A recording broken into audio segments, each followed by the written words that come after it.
A continuación, invitamos a pasar al podio al licenciado en Derecho y miembro activo de la Asociación Formación Integral Juvenil, quien nos presentará la última conferencia de este quinto Congreso Nacional de Filosofía, al joven Luis Jan Vaz. Un aplauso, por favor.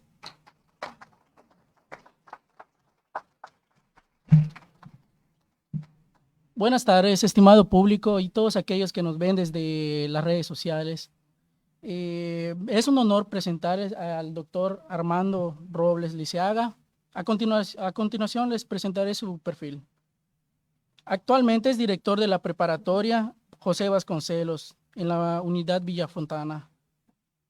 Es vicepresidente de la Sociedad Filosófica José Vasconcelos, secretario de organización en la Federación Nacional de Filósofos, secretario general del Comité Ejecutivo Delegacional del Sindicato Nacional de Trabajadores de la Educación, coordinador del Grupo Homogéneo de Educación en Tijuana, Baja California. Asimismo, en su preparación profesional, es ingeniero civil por el Instituto Tecnológico de Tijuana, maestría en educación por la Universidad Autónoma de Guadalajara, doctorado en innovación y gestión educativa por el Sistema Universitario José Vasconcelos.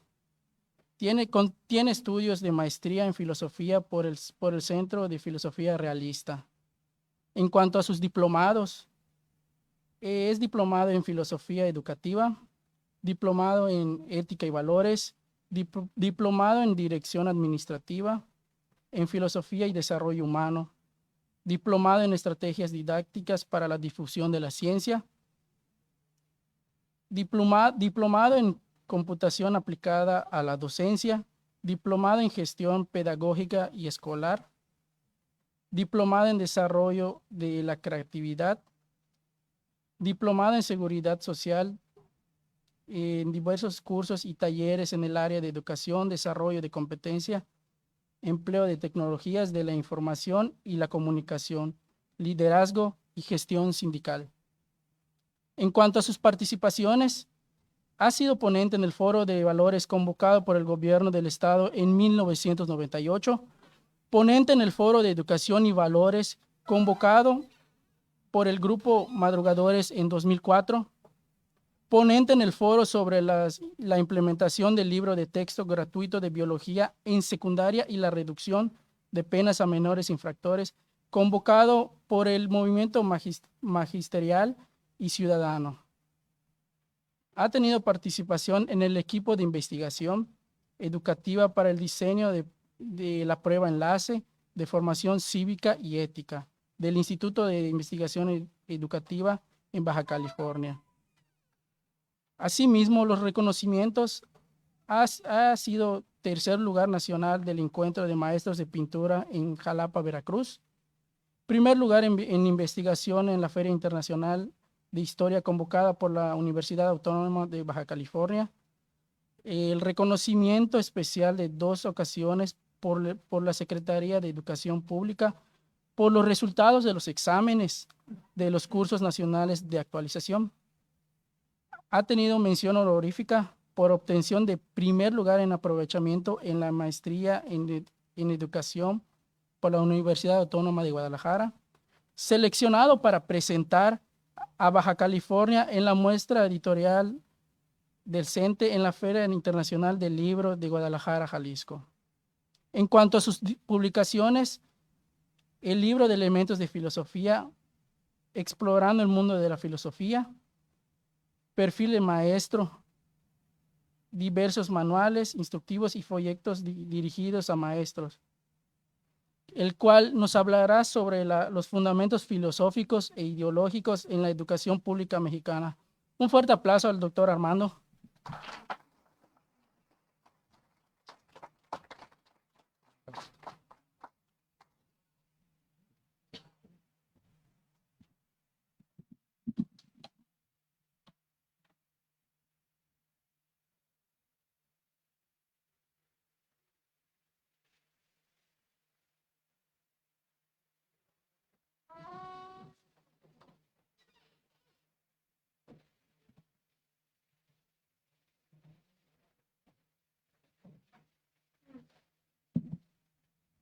Bien, muchas gracias. la presentación. Quiero, antes que nada, dar un agradecimiento muy especial al maestro Nicolás Sanet Freire, presidente de la Federación Nacional de Filósofos, por la invitación que nos hace a este congreso. También un agradecimiento al contador público José Luis Cato Lizardi, coordinador nacional del Grupo Homogéneo de Educación. Igual saludo a mis compañeros de esta agrupación en Baja California, de Chihuahua, de Durango, que nos visitan, por supuesto de aquí de Mérida, al licenciado Eber Covarrubias Armenta, presidente de la Sociedad Filosófica José Vasconcelos, a la cual pertenezco.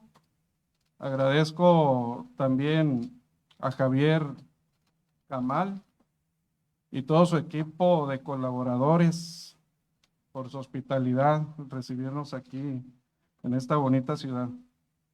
Saludo a mis amigos y compañeros del Sistema Educativo José Vasconcelos, a mis amigos y compañeros agremiados al Sindicato Nacional de Trabajadores de la Educación. Saludo a mis alumnos de la secundaria, de la preparatoria y, por supuesto, a mis alumnos de la licenciatura en Educación, a quienes les dedico este trabajo.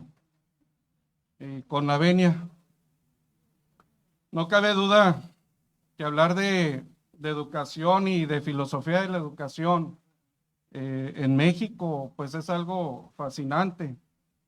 No hay en México un tema más importante que el de la educación.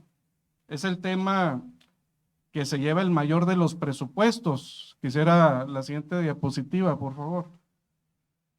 Cabe mencionar que la inversión pública en educación aquí en nuestro país es de más de 800,000 millones de pesos.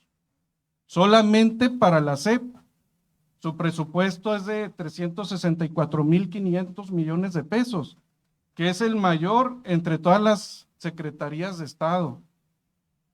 Aunque de este presupuesto, más del 90% se va a cubrir el gasto corriente que genera todo el aparato burocrático.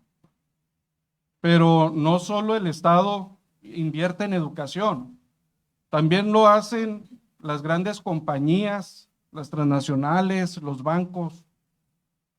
La filosofía de un modelo educativo se define a partir de explicar principios, fundamentos, sustentos que incluyen o articulan valores, fines, definen el tipo de persona al que se aspira a formar. Dicha filosofía se integra por factores contextuales, pero también ideológicos. Estos factores ideológicos son de gran importancia porque nos permiten contestar las siguientes preguntas. ¿Por qué los países se interesan tanto en invertir en educación? ¿Por qué las Naciones Unidas, el Banco Mundial, la Organización para la Cooperación y el Desarrollo Económico, las fundaciones Rockefeller, Bill Gates, Ford, etcétera, se preocupan tanto por el tema educativo? ¿Qué intereses hay detrás de las organizaciones internacionales, los gobiernos y los partidos políticos para imponer su forma de ver el mundo en cada reforma educativa que se presenta? Es necesario prestarle atención a las ideas, porque como dijo Víctor Hugo, no son las máquinas las que mueven al mundo, sino las ideas. O como lo dijo también el mariscal Bismarck, en el campo de batalla son más destructoras las ideas que las balas de los cañones. La siguiente diapositiva, por favor. Podemos partir mencionando que los actos que realiza el ser humano se pueden dividir a grandes rasgos en aquellos que realiza sin plena intención y aquellos que realiza haciendo uso de sus facultades propiamente humanas, haciendo uso de su inteligencia y su voluntad. Se llaman actos humanos estos últimos porque precisamente son estas facultades humanas, propiamente humanas, las que le permiten que realicemos actos que nos distinguen del resto de las criaturas. No existe en el mundo un acto humano que no tenga una intención. La intención es principio de todo acto humano. Y siendo la educación una obra humana, podemos tener certeza de que no hay ninguna obra educativa que no parta de un propósito. Y siendo más claros, que no parta de una idea de hombre, de una idea de sociedad y de una cosmovisión. La educación es una obra humana y como cualquier obra humana, su origen está en la idea preconcebida del fin. Y de hecho, de las diferentes causas del ente se dice que la causa final es principio de los entes.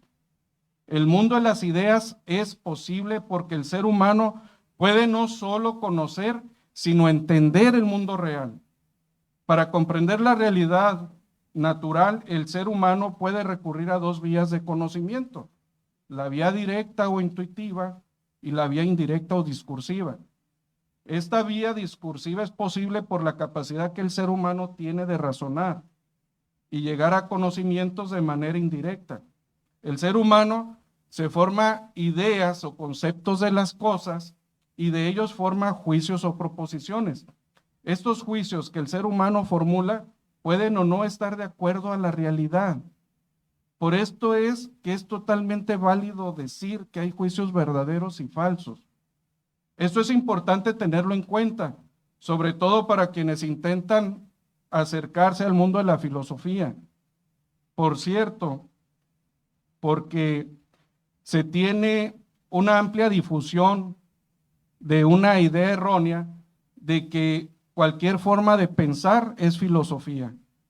Es verdad que la filosofía es una forma de pensar, de ver el mundo, de concebir al ser humano, pero no cualquier forma de pensar o ver el mundo es filosofía. Aquí valdría la pena recordar las palabras de Santo Tomás de Aquino, expresadas al inicio de su obra Suma contra Gentiles. El oficio del sabio, del que ama la sabiduría, es buscar la verdad del primer principio, pero también lo es impugnar la falsedad contraria. El ser humano puede llegar a tener ideas erróneas, o mejor dicho, juicios erróneos. Y cuando se aferra a sostener afirmaciones que no coinciden con la realidad o las acomoda para que se ajusten a su conveniencia, estamos hablando ya no de filosofía, sino de ideología. Y cuando nos referimos aquí al término ideología, no es en el sentido que acuñó por primera vez el francés Antoine-Louis de Tracy en 1796 para referirse a la ciencia de las ideas, como lo afirma la Real Academia Española. La misma academia define el término ideología como un conjunto de ideas fundamentales que caracteriza el pensamiento de una persona, la colectividad o época, de un movimiento cultural, religioso, político, etcétera. Pero aquí más que un conjunto de ideas debemos precisar aún que una ideología no soporta un análisis riguroso por no estar fundamentada en la realidad misma. El ser humano puede estar en el error en sus juicios por defecto cuando no considera aspectos de la realidad que sí debiera considerar, cayendo en reduccionismos. Pero también puede estar en el error cuando atribuye a algo características que no le corresponden. Estos errores se han presentado en toda la historia de la filosofía y desgraciadamente han sido para muchos el fundamento para sostener modelos educativos que partiendo de una errónea concepción del ser humano, del mundo y la sociedad, se traducen en políticas educativas erróneas y en el peor de los casos, convierten a los sistemas educativos en instrumentos de manipulación, de adoctrinamiento y de esclavización de la sociedad. De acuerdo con el Papa León XIII, la historia de las ideologías es una. El tronco común de las ideologías lo encontramos en el liberalismo. Y es que uno de los dones más preciados del ser humano es la libertad. Es por la libertad que decimos que el ser humano tiene dignidad y aún más decimos que el ser humano tiene semejanza con su creador. Podemos describir al liberalismo como la ideología que reduce la realidad del ser humano a la libertad, dándole carácter absoluto por encima de todas las facultades que posee. Esta visión absoluta de la libertad, desvinculada de la realidad, sin el fundamento de la verdad, hace que la misma libertad ideologizada se convierta en devoradora de la libertad verdadera del hombre y de los pueblos. Tanto así que al grito de libertad, igualdad y fraternidad, se cometieron innumerables crímenes en tiempos de la Revolución Francesa. Para Kant, la naturaleza aprisiona al hombre y es a través de la cultura que el hombre expresa la libertad. La naturaleza no se cultiva a sí misma, mientras que la cultura es creación humana. Es por medio de la educación que se pretende que el ser humano sea culto.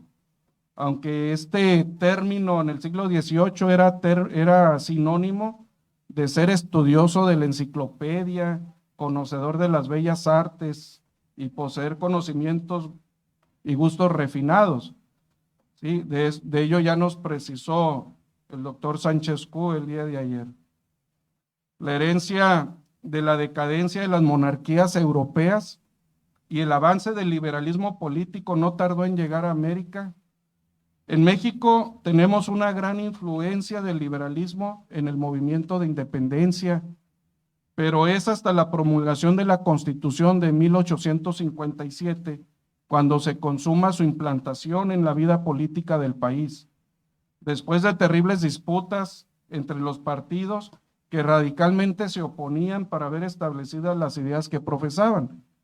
Por un lado, el bando conservador y por el otro, el bando denominado liberal, precisamente enarbolando la bandera de la libertad.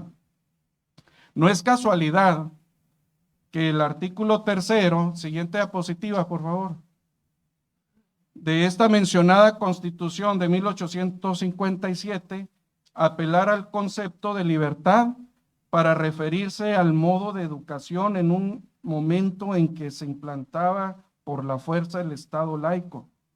El artículo 3 decía literalmente, la enseñanza es libre.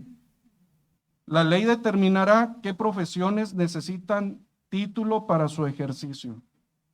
Si nosotros consideramos que el fundamento de la obligación principal de los que enseñan es extirpar el error de los entendimientos y bloquear con eficacia el camino de las teorías falsas, nos quedaríamos con la idea de que la libertad de enseñanza expresada en este artículo 3 es lo más adecuado para cumplir con este fin, ya que este concepto de libertad parece inofensivo en nuestros días y hasta algo laudable, algo aplaudible. Pero no alcanzamos a distinguir el golpe que para esa época significó para la cultura mexicana y más para toda la civilización cristiana. Lo que no advertían muchos legisladores defensores de esta Constitución, hablo de defensores, no de los que se oponían, de los mismos defensores de esta ley, que estaban divididos entre liberales radicales y liberales moderados, es que la libertad desde el enfoque del liberalismo no es aquella que se mantiene dentro de los límites de la razón y la verdad, sino la libertad que nace de la soberbia, dejando las puertas abiertas no a la tolerancia, sino a la intolerancia religiosa, en un país donde la gran mayoría era católica. Es preciso observar en la redacción de este artículo 3 que no se menciona en ningún momento que la educación pública debe ser laica. Aunque el Estado mexicano se declaraba laico, no lo era así la educación. A la educación se le declaró libre. Sin embargo, la doctrina cristiana que era enseñada en la escuela normal es retirada por Ignacio Comonfort para solo dejar la historia sagrada. También tan libre fue la educación para Comonfort que por decreto de 1857 clausura la Universidad de México, excusa más bien para terminar con la Real y Pontificia Universidad de México fundada en 1551. La separación Iglesia-Estado significó la prohibición a los ministros religiosos católicos de dedicarse formalmente a la enseñanza. Aún así, en la Ley Orgánica de Instrucción Pública de 1867 de Benito Juárez, establecía que entre todas las escuelas y profesiones, la materia de catecismo y principios religiosos podía enseñarse solo en la escuela de sordomudos, algo que más que una excepción parece una burla. Siguiente diapositiva, por favor. En este ambiente antirreligioso que se empezó a propagar entre los intelectuales mexicanos, destaca la figura de Gavino Barreda, discípulo del mismo Augusto Comte, fundador del positivismo, doctrina que se oponía radicalmente a la enseñanza de las escuelas confesionales y propiamente a la filosofía escolástica. Aunque los positivistas mexicanos diferían un poco en sus doctrinas respecto a los problemas nacionales, coincidían en que el cristianismo superó a todas las demás religiones en su momento, pero que había llegado la hora en que la ciencia o conocimiento positivo haría desaparecer a esta religión, y que ni Dios ni el alma tenían nada que hacer en las escuelas porque no era observable su existencia empíricamente. Para Barreda, la enseñanza de la moral era necesaria, pero no como un legado de Dios, sino de la humanidad, donde la máxima vivir para los demás sería la clave para fundar una sociedad universal que uniera a todos los hombres y mujeres de las naciones independientes, así como la Iglesia unió en su momento a toda Europa durante la Edad Media. Aún así, los defensores de Barreda niegan que él fuera antirreligioso y menos anticatólico. Lo que sí es cierto es que este profesor de matemáticas es reconocido como uno de los principales inspiradores de las posteriores leyes de reforma. Era un hecho que la educación era oficialmente prohibida al clero y las leyes de reforma en 1874 de Lerdo de Tejada establecían tajantemente lo siguiente: la instrucción religiosa y las prácticas oficiales de cualquier culto quedan prohibidos en todos los establecimientos de la Federación. Se enseñará la moral en los que la naturaleza de su institución lo permita, aunque sin referencia a ningún culto. Cabe mencionar que sigue sin mencionarse aquí el término laico en el texto de la ley. Siguiente diapositiva, por favor.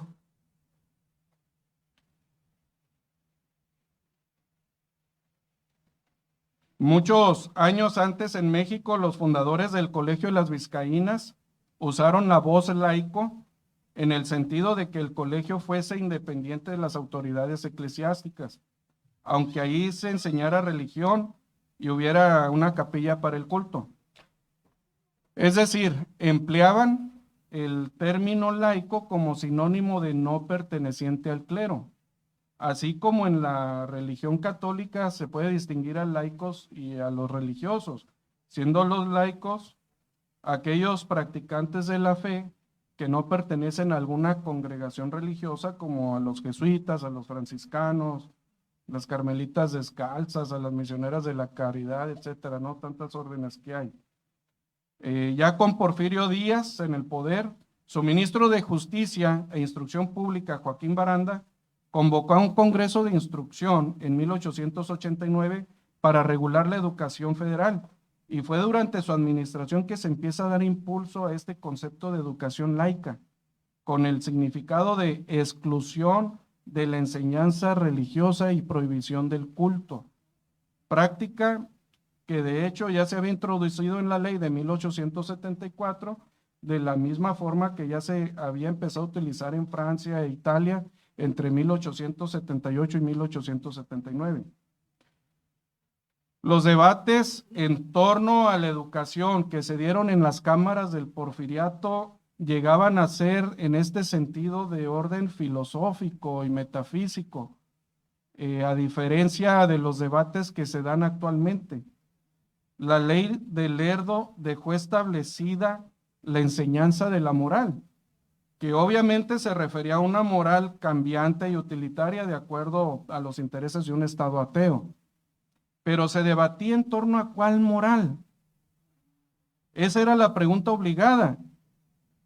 Justo Sierra llegaría a atreverse a contestar, pues ¿cómo que cuál moral? Pues la antigua y sana moral de nuestros padres, pero sin atreverse a precisar que esa moral a la que se refería, pues no era otra que la moral cristiana, que para no ser juzgado de conservador, agregó que es necesario inculcar el amor a la ciencia, que es la más grande de las religiones, de acuerdo con el positivismo imperante de la época.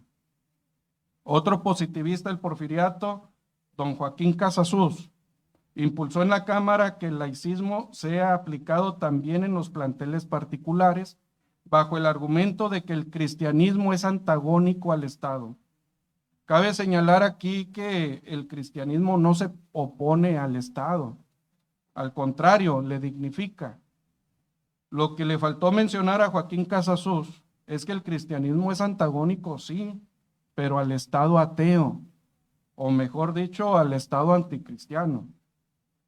Al fin de cuentas, Justo Sierra, apoyado por don Francisco Bulnes, sostienen que los conceptos laico y religioso son radicalmente opuestos, pero imponer la educación laica en las escuelas particulares era provocar sin necesidad el sentimiento religioso de la mayoría de la nación, postura que defendía Porfirio Díaz como política de Estado para apaciguar al país. Al asumir Justo Sierra el Ministerio de Instrucción Pública, el Partido Liberal se alarma por el auge de escuelas católicas. En 1895, Sierra había confesado que la instrucción debía ser religiosa, pero para 1902 declaraba que el laicismo era algo perfecto. Sin embargo, para 1908, ya como ministro, define que la escuela laica no es sectaria, pero debe combatir el error anticientífico que se encuentra en la enseñanza religiosa. La única religión es la de la patria, convirtiéndola en objeto de culto. Podemos ver que es en esta época de Porfirio Díaz que se empieza a cantar el himno nacional en los eventos oficiales, a rendir culto a los símbolos patrios, a rendir honores a los héroes nacionales del liberalismo, obviamente, que en la actualidad forman parte de la vida de nuestras escuelas. Lo que sí se sabe es que Justo Sierra llevaba un debate en su conciencia. Por un lado defendía la moral inculcada por sus padres, queriendo quedar bien con Dios, y por otro lado, queriendo quedar bien con el Partido Liberal y don Porfirio. Estos últimos se dividieron cuando el Partido Liberal propuso una ley en 1906 para suprimir las escuelas clericales, es decir, los noviciados, los seminarios y los conventos, algo a lo que se opuso el bando porfirista. En 1909, la legislatura de Yucatán obligó a las escuelas particulares a incorporarse a la escuela oficial y a adoptar libros que no fueran contrarios a las leyes del Estado, aunque la Constitución seguía diciendo que la enseñanza es libre. En este escenario se preparaba un golpe mortal a la educación integral en México. Más de 30 años de relativa paz mantenida por la fuerza llevaban al desgaste de un gobierno junto con la codicia de la riqueza y la separación cada vez más de las clases sociales. La Revolución Mexicana sienta las bases para una nueva reforma total a la Constitución. Siguiente diapositiva, por favor.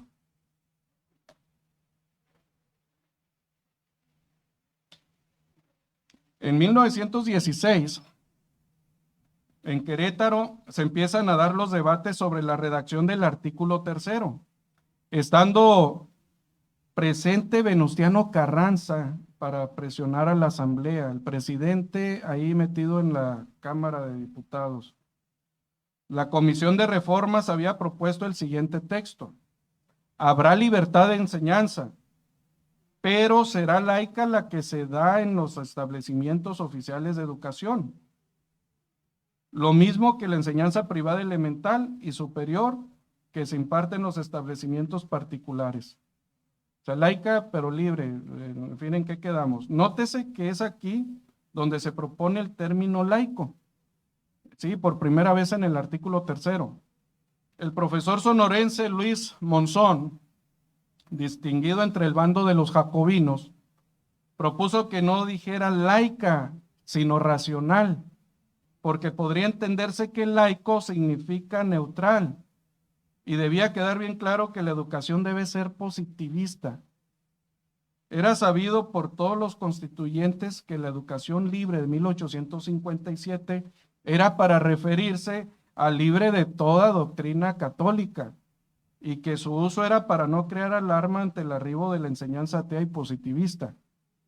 Ese profesor Monzón se autodescribe como el más salvaje e intransigente en lo que se refiere a sus convicciones radicales, al grado de no bautizar a sus hijos y llamarlos por números, y a su hija, a una hija que tuvo, la llamó Sixtina.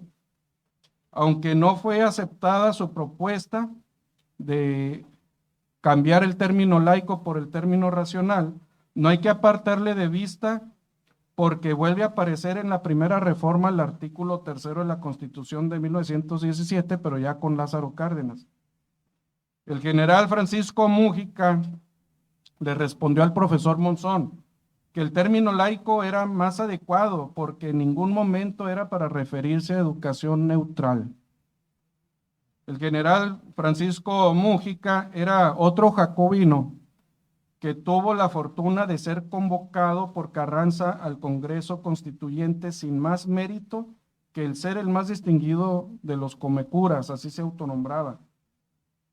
Lo que sí se sabe, pues, que era un terrible asesino de campesinos y periodistas, a pesar de que fue fundador del periódico La Prensa Libre. Decretó que a la capital de Tabasco se le quitara la parte de su nombre, Puerto de San Juan Bautista, para quedar solo como Villahermosa. Otro personaje entre los constituyentes de Querétaro fue Félix Palavecini, fundador del Universal en 1916. Él afirmaba que no solo había que ir contra la escuela católica, que era la nacional, sino también contra el protestantismo yanqui. Y cito, que se infiltra en todos los establecimientos oficiales disfrazado de revolucionario radical, cierro cita. Preguntaba a los legisladores en el Congreso que si aceptarían que un obispo o un sacerdote fuera director general de la educación en México o director de la escuela superior, a lo cual ante la negativa de todos los concurrentes, pues él le respondió, pues si ellos son ministros de cultos protestantes que ostentan esos títulos, y lo mismo varios inspectores de zonas escolares. Pero todas estas incoherencias de Palavicini eran para argumentar que la educación privada también tenía que ser laica. Palavicini interpuso en su participación el exhorto a liberales y radicales para aceptar la disciplina filosófica que le da unidad a la Constitución, que es el laicismo, en las escuelas públicas y particulares, así como impedir a cualquier orden religiosa dirigir y administrar escuelas. La redacción del artículo 3 decía que el Estado educa y la escuela particular instruye. El bando carrancista era moderado, no era defensor de la enseñanza religiosa, pero sí se oponía a que la prohibición apareciera en el artículo 3 y que se moviera al artículo 27. Y también se oponía a la enseñanza laica en las escuelas particulares. Para Carranza, el laicismo consistía en la perfecta neutralidad del Estado respecto a todas las instituciones y creencias religiosas. La única diferencia entre los partidos que estaban presentes en el Constituyente de Querétaro era la forma, pero no la esencia. No había bando conservador ahí. Era la lucha entre los liberales moderados y los jacobinos, que eran radicales, pero en el fondo ambos eran hermanos. Ante esto, dice Abascal, que el artículo 3 y toda la Constitución estaba siendo escrita por vendidos y por bandidos, que como observa el mismo liberal José Natividad Macías, de los 14 millones de habitantes en la República, no hay 1000 liberales verdaderos. Si me pongo a contarlos, no hay ninguno. Cierro cita. Y es que el debate entre ellos no era si estaban a favor o en contra del laicismo en la educación, sino echarse en cara la incongruencia de decirse liberales y aceptar el culto religioso, como los carrancistas le echaban en cara a Obregón el haberse casado por la iglesia. El licenciado José María Truchuelo de Querétaro defendía la posición de la comisión carrancista, afirmando que el hogar y el templo estaban para que el niño recibiera instrucción religiosa, la que quisieran sus padres darles, reconociendo el derecho de ellos para la educación de sus hijos. Siguiente diapositiva, por favor.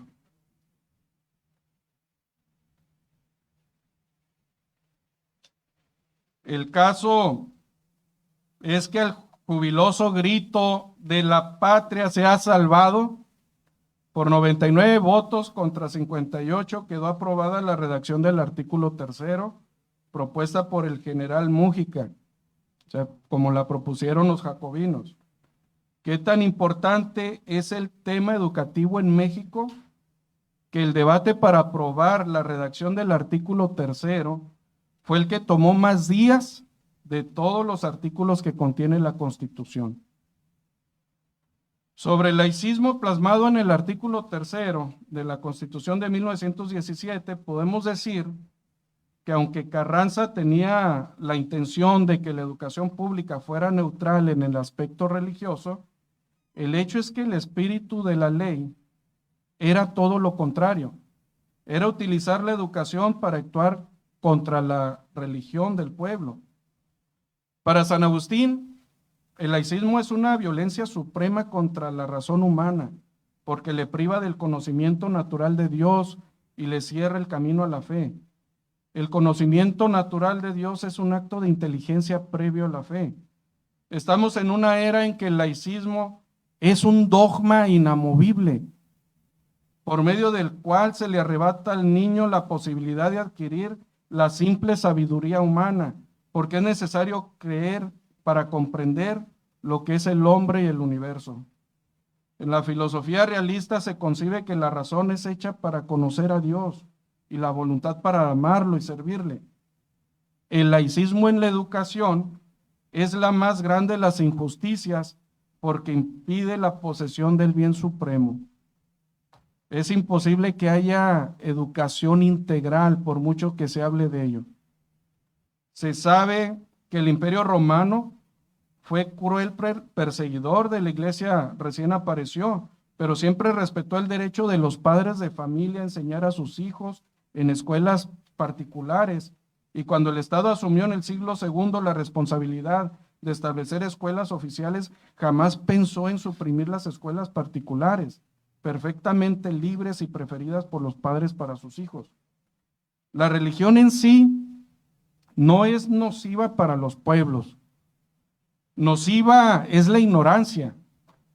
La ignorancia lleva a los pueblos en lo religioso al fanatismo y a la superstición, pero en lo político la ignorancia les lleva al servilismo y a la esclavitud. Al gobierno ateo le repugna la religión porque le abre los ojos al pueblo contra su demagogia y populismo. El laicismo y el positivismo pretenden poner el avance científico como fundamento de la educación. Sin embargo, el puro adelanto de la ciencia no es suficiente. El laicismo totalitario y el positivismo en la educación vemos que ha desembocado en cultura de la muerte.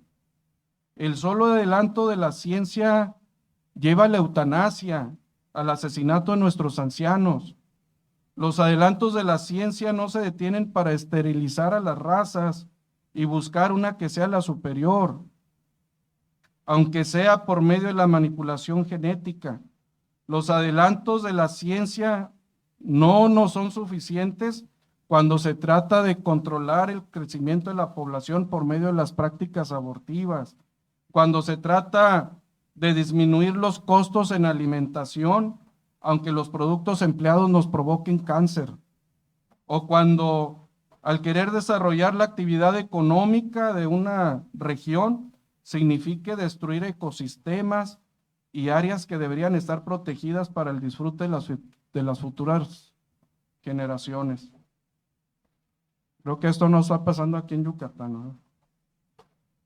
Siguiente diapositiva, por favor.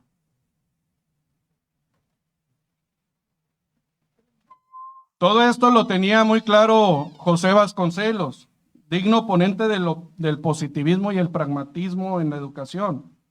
Tras ser el fundador de la Secretaría de Educación Pública en 1921, creador del lema de la Universidad Autónoma de México, por mi raza hablará el Espíritu Santo, por supuesto, como ya nos lo mencionaba el doctor Alberto Vargas,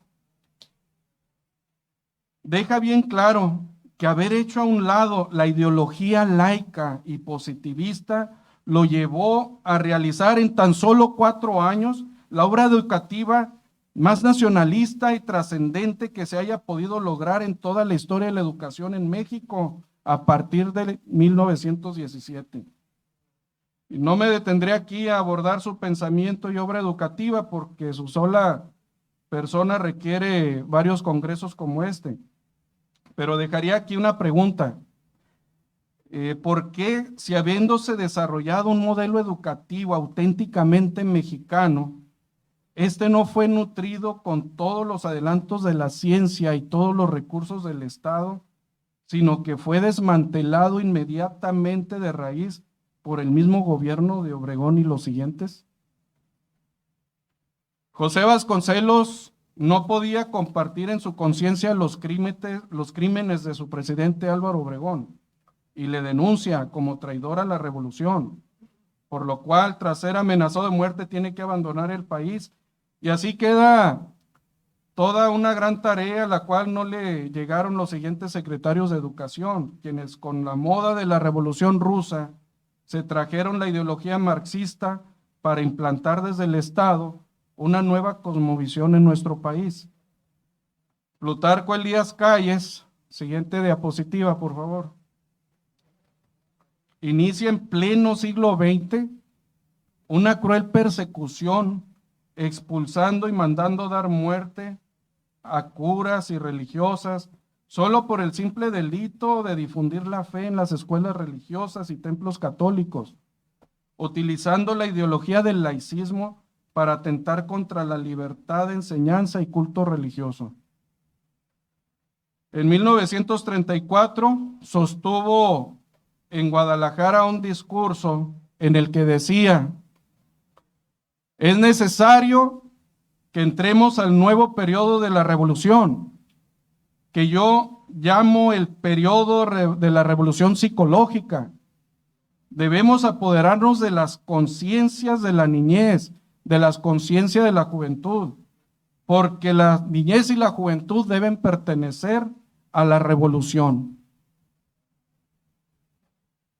El niño y el joven para Plutarco Elías Calles no pertenecen al hogar, no pertenecen a la familia, pertenecen a la colectividad, al Estado, quien tiene la rectoría de la educación y nadie más. Siguiente diapositiva. De esta forma,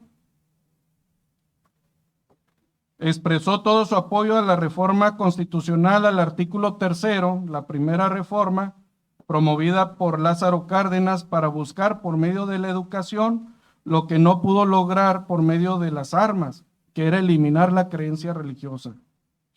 La redacción del artículo 3º sufre pues así su primera reforma para eliminar el concepto de educación laica y sustituirlo por el de educación socialista.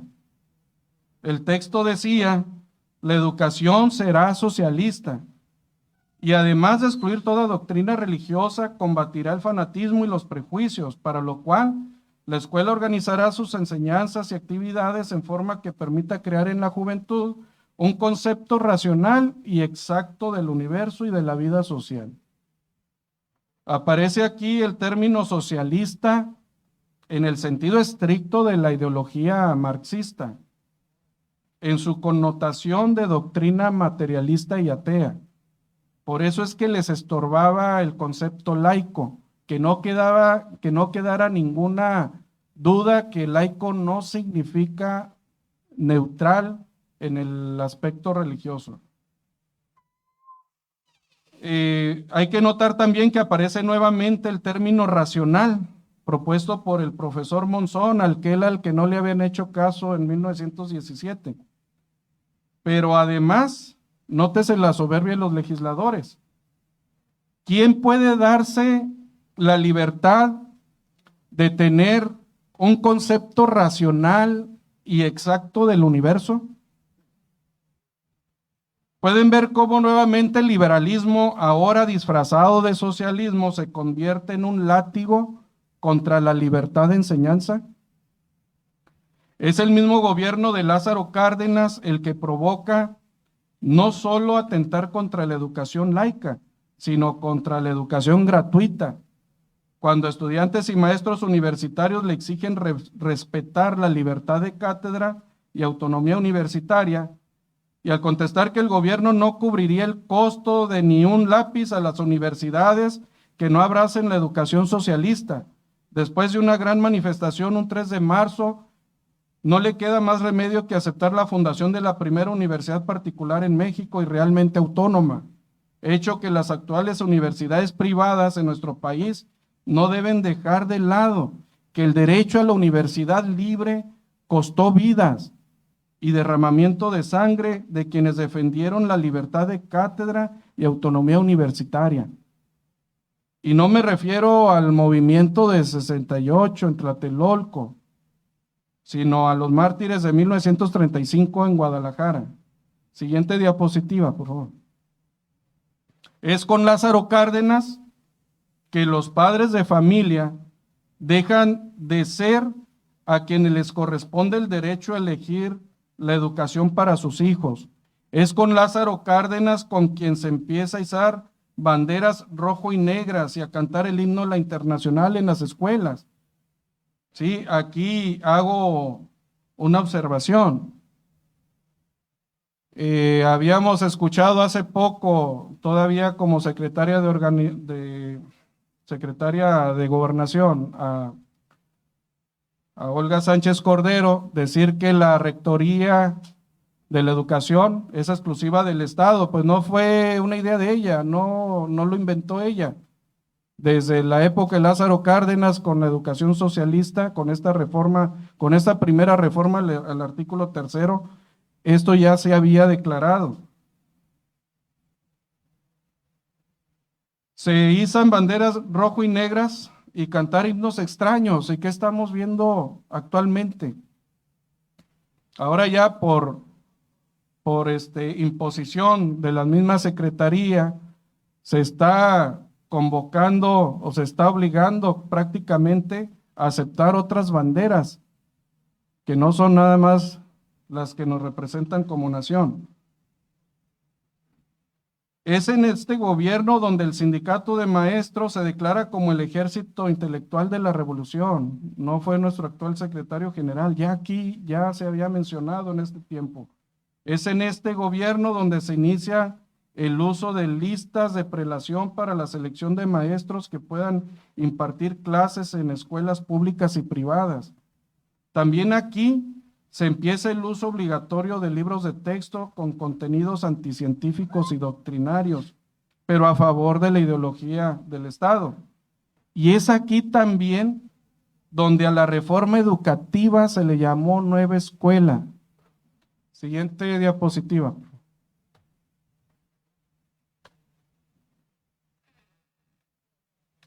Sí, entonces, la nueva escuela mexicana pues no es tan nueva, ¿no?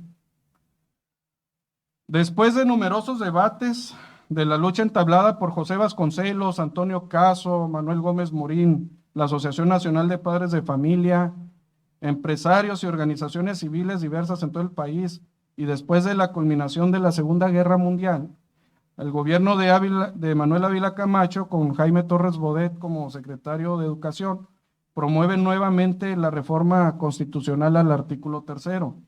Esto ya para 1946, adecuándolo al cambio ideológico pues, de los momentos, ¿sí? Y a los nuevos valores de la posguerra, en el cual se establecen conceptos como el desarrollo armónico de todas las facultades y el sentido patriótico y humanista de la educación, y desaparece el término educación laica. En su lugar menciona, garantizada por el artículo 24, la libertad de creencias, el criterio que orientará a dicha educación se mantendrá por completo ajeno a cualquier doctrina religiosa. Sí, se vuelve a retomar este concepto de laicismo como neutralidad ante cualquier doctrina religiosa por parte de la educación pública. Siguiente diapositiva, por favor. Es hasta el gobierno de Carlos Salinas de Gortari en 1992 que la Constitución es reformada para volver al concepto de educación laica en el artículo 3º, pero sin quitar que se mantendrá ajeno a cualquier doctrina religiosa. Y a la vez se reforman las leyes que mantenían una relación antagónica entre el Estado y la Iglesia, hecho que no será bien visto por el ala izquierda del partido oficial de entonces y que actualmente pues es la que ocupa el poder. Han pasado varias reformas al artículo 3º, siguiente diapositiva, ya van 11 a la fecha, algunas sin mayor trascendencia en el plano ideológico, más bien para reformar aspectos técnicos, administrativos, cuestiones laborales del ámbito educativo. Pero de la actual reforma de 2019, aunque es un claro retroceso hacia la educación socialista, ya que encontramos los mismos ingredientes ideológicos en la nueva escuela mexicana, están reforzados con toda la pseudofilosofía vertida por la escuela de Frankfurt, que ahora ya no confronta a pobres contra ricos, sino a mujeres contra hombres, a homos contra heteros, a veganos contra omnívoros, a progresistas contra conservadores. Están contenidos en esta nueva reforma las directrices del pensamiento subversivo de Antonio Gramsci para beneficio de los promotores del Foro de Sao Paulo. Si antes vimos a la escuela basada en la ciencia para combatir la ignorancia y el fanatismo religioso, ahora estamos viendo al fanatismo ideológico en contra de la ciencia en la escuela. Principios contenidos en la misma Constitución y en las leyes reglamentarias, como el de la rectoría de la educación es exclusiva del Estado, es anticientífico.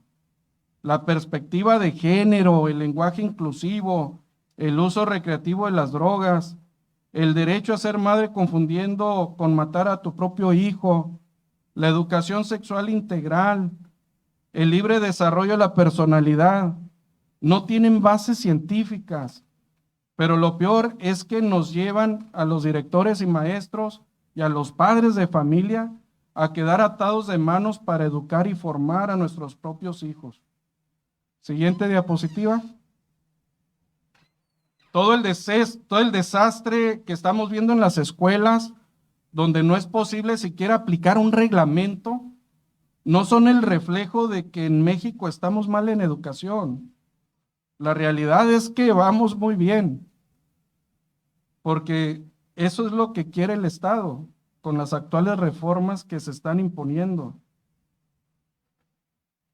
Nuestros diputados y senadores pueden discutir todos los temas referentes a la educación, como el presupuesto, los salarios y las prestaciones a los maestros, pero no pueden discutir el dogma del laicismo, independientemente que pertenezcan o no a partidos liberales, progresistas o conservadores. pues actualmente estamos corriendo el riesgo en que la cultura de la muerte y la libre destrucción de la personalidad, de la niñez, se conviertan en dogmas que no podamos revertir para salvarles de la barbarie.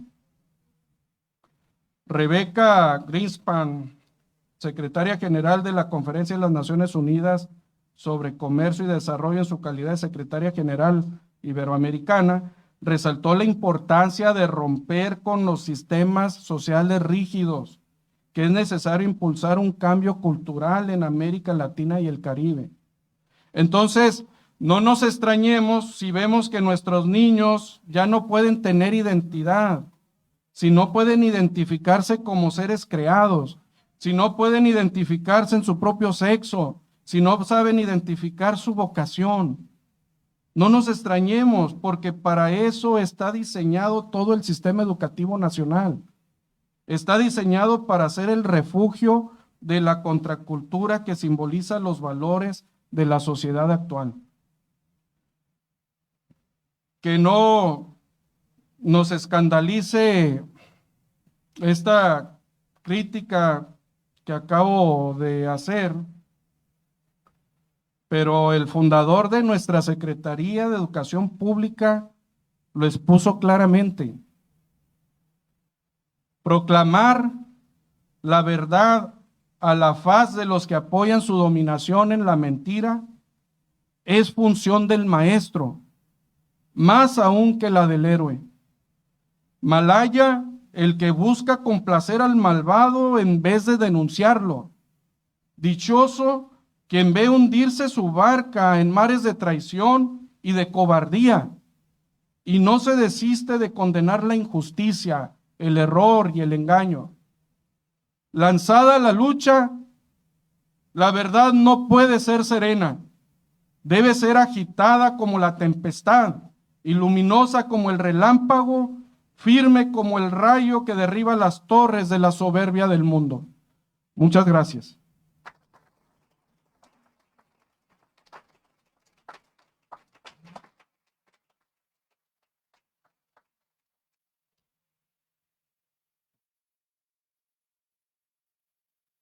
Agradecemos al doctor Armando Robles por su increíble ponencia. En este momento pasaremos a entregarle un reconocimiento por la Federación Nacional de Filósofos en mérito a su participación en este congreso, por su conferencia Fundamentos Filosóficos e Ideológicos en la Educación Pública Mexicana. Un aplauso, por favor.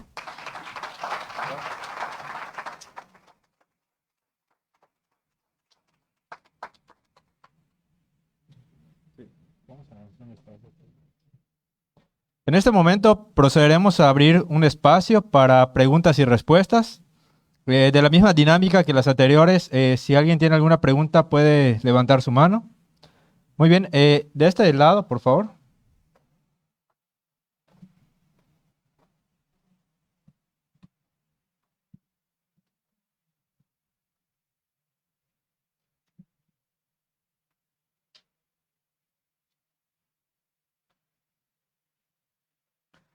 Hola, mi nombre es Julio Herrera, vengo de la Ciudad de México. Todo lo que está planteando es una verdad que está ocurriendo y que se está planteando a todos los jóvenes, pero es una doctrina que viene desde hace mucho tiempo, usted lo mencionaba, desde Lázaro Cárdenas, pero también si vemos sus raíces, de dónde viene, ese adoctrinamiento